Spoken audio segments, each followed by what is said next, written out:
About the Bible by Robert Ingersoll, 1894. Part 1. Somebody ought to tell the truth about the Bible. The preachers dare not, because they would be driven from their pulpits. Professors in colleges dare not, because they would lose their salaries. Politicians dare not, they would be defeated. Editors dare not, they would lose subscribers. Merchants dare not, because they might lose customers. Men of fashion dare not, fearing they would lose caste. Even clerks dare not, because they might be discharged. And so I thought I would do it myself. There are many millions of people who believe the Bible to be the inspired word of God. Millions who think that this book is staff and guide, counselor and consoler, that it fills the present with peace and the future with hope. Millions who believe that it is the fountain of law, justice, and mercy, and that to its wise and benign teachings the world is indebted for its liberty, wealth, and civilization. Millions who imagine that this book is a revelation from the wisdom and love of God to the brain and heart of man. Millions who regard this book as a torch that conquers the darkness of death and pours its radiance on another world, a world without a tear. They forget its ignorance and savagery, its hatred of liberty, its religious persecution.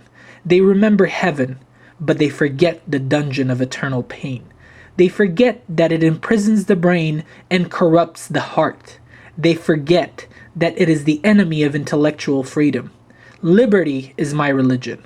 Liberty of hand and brain, of thought and labor. Liberty is a word hated by kings, loathed by popes. It is a word that shatters thrones and altars, that leaves the crown without subjects, and the outstretched land of superstition without alms. Liberty is the blossom and fruit of justice, the perfume of mercy. Liberty is the seed and soil, the air and the light, the dew and rain of progress, love, and joy. Part 1. The Origin of the Bible. A few wandering families, poor, wretched, without education, art, or power, descendants of those who had been enslaved for 400 years, ignorant as the inhabitants of Central Africa, had just escaped from their masters to the desert of Sinai. Their leader was Moses, a man who had been raised in the family of Pharaoh and had been taught the law and mythology of Egypt. For the purpose of controlling his followers, he pretended that he was instructed and assisted by Jehovah, the God of these wanderers. Everything that happened was attributed to the interference of this God. Moses declared that he met this God face to face, that on Sinai's top, from the hands of this God, he had received the tables of stone on which, by the finger of this God, the 10 Commandments had been written, and that, in addition to this, Jehovah had made known the sacrifices and ceremonies that were pleasing to him, and the laws by which the people should be governed. In this way, the Jewish religion and the Mosaic Code were established. It is now claimed that this religion and these laws were and are revealed and established for all mankind. At that time, these wanderers had no commerce with other nations, they had no written language, they could neither read nor write, they had no means by which they could make this revelation known to other nations, and so it remained buried in the jargon of a few ignorant, impoverished, and unknown tribes for more than 2,000 years. Many centuries after Moses, the leader, was dead, many centuries after all his followers had passed away, the Pentateuch was written, the work of many writers, and to give it force and authority, it was claimed that Moses was the author. We now know that the Pentateuch was not written by Moses. Towns are mentioned that were not in existence when Moses lived. Money, not coined until centuries after his death, is mentioned.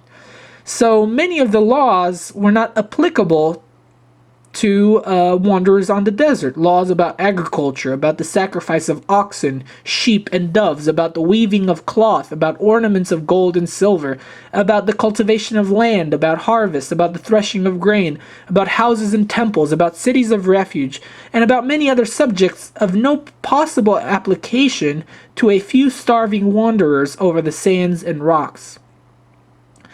It is now not only admitted by intelligent and honest theologians that Moses was not the author of the Pentateuch, but they all admit that no one knows who the authors were, or who wrote any of these books, or a chapter or a line. We know that the books were not written in the same generation, that they were not at all written by one person, that they were filled with mistakes and contradictions. It is also admitted that Joshua did not write the book that bears his name, because it refers to events that did not happen until long after his death. No one knows or pretends to know the author of Judges. All we know is that it was written centuries after all the judges had ceased to exist. No one knows the author of Ruth, nor of 1st and 2nd Samuel. All we know is that Samuel did not write the books that bear his name. And the 25th chapter for Samuel is an account of the raising of Samuel by the witch of Endor. No one knows the author of 1st and 2nd Kings or 1st and 2nd Chronicles. All we know is that these books are of no value. We know that the Psalms were not written by David. In the Psalms, the captivity is spoken of. And that did not happen until about 500 years after David slept with his fathers. We know that Solomon did not write the Proverbs or the Song, that Isaiah was not the author of the book that bears his name, that no one knows the author of Job, Ecclesiastes, or Esther, or of any book in the Old Testament with the exception of Ezra. We know that God is not mentioned or in any way referenced to in the book of Esther. We know, too, that this book is cruel, absurd, and impossible. God is not mentioned in the Song of Solomon, the best book in the Old Testament. And we know that Ecclesiastes was written by an unbeliever. We know, too, that the Jews themselves had not decided as to what books were inspired, were authentic, until the 2nd century after Christ. We know that the idea of inspiration was of slow growth, and that the inspiration was determined by those who had certain ends to accomplish.